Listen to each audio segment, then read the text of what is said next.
तो युद्ध क्षेत्र में अर्जुन और श्री कृष्ण के बीच जो संवाद हुआ वो गायन के रूप में हुआ। भगवान ने वो गीत गाया, इसलिए इस ग्रंथ का नाम रखा गया है श्रीमद् भगवद गीता। और इस अंश में कुल मिलाकर 700 श्लोक हैं, 18 अध्याय हैं। तो महाभारत नामक ग्रंथ का एक बहुत छोटा सा अंश है। महाभारत में करीब 1 लाख श्लोक हैं, भगवद गीता में केवल 700।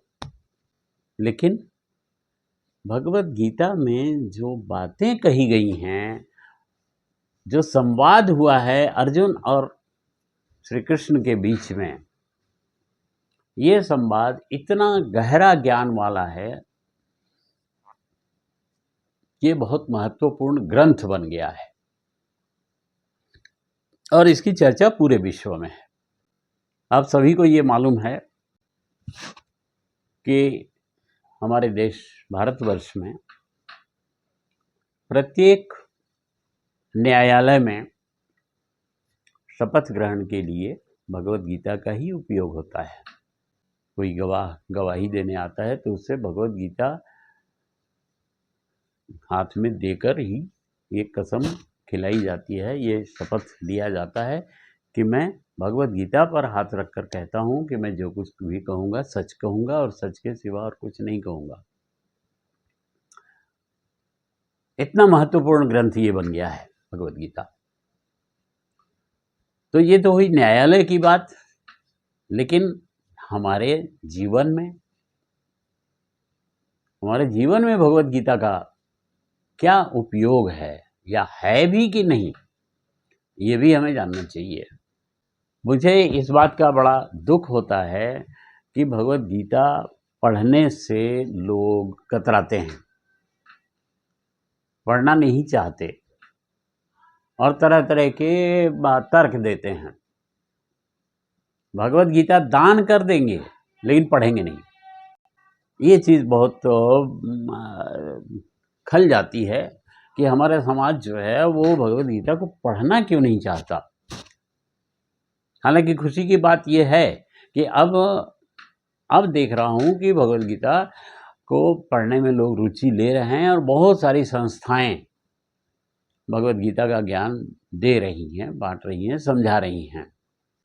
कुछ लोग ऐसे भी मिलते हैं, आज भी मिलते हैं, संस्कृत में है भगवद गीता, समझ में नहीं आती। संस्कृत को हमारे पाठ्यक्रम में रखा गया है, लेकिन मैंने स्कूलों में जाकर देखा, स्कूल के बच्चों से जब इंटरेक्ट किया तो ये पाया कि इसमें पास करना तो जरूरी नहीं है इस विषय में, संस्कृत में, तो क्या होगा पढ़ के। मैंने ये भी पाया है कि संस्कृत के शिक्षक जो आते हैं संस्कृत पढ़ाने के लिए क्लासेस में, वो उनकी कद्र भी नहीं उतनी होती। विद्यार्थी अपने संस्कृत के शिक्षक को महत्व नहीं देते, तो खाना पूर्ति हो जाती है, संस्कृत पढ़ाई जा रही है बस। ये विचारधारा जो है हम लोगों को अपने परिवार से, अपने समाज से, अपने मन मस्तिष्क से हटानी पड़ेगी। भगवद गीता जैसा उपयोगी ग्रंथ और भगवद गीता जैसा महत्वपूर्ण ग्रंथ और कोई नहीं है। किसी भी धर्म में, किसी भी देश में, किसी भी समाज में आप जाकर देख लीजिए, सबके धर्म ग्रंथों का अध्ययन करें, आप पाएंगे कि भगवद गीता जैसा ग्रंथ कोई नहीं है। इसमें कहीं भी किसी धर्म विशेष की बात नहीं कही गई है। इस संपूर्ण मानव समाज के लिए यह भगवद गीता ग्रंथ है। इसमें जो ज्ञान की बातें, भक्ति की बातें, वैराग्य की बातें जो कही गई हैं, वो सबके लिए है, चाहे वो व्यक्ति किसी भी धर्म, किसी भी मत का अनुयायी हो, उसके लिए उपयोगी हैं। तो निवेदन तो मेरा यही रहता है समाज के लोगों से कि दिन में 2 ही श्लोक सही, प्रतिदिन 2 श्लोक ही पढ़ें, लेकिन पढ़ें ज़रूर और समझने का प्रयास करें।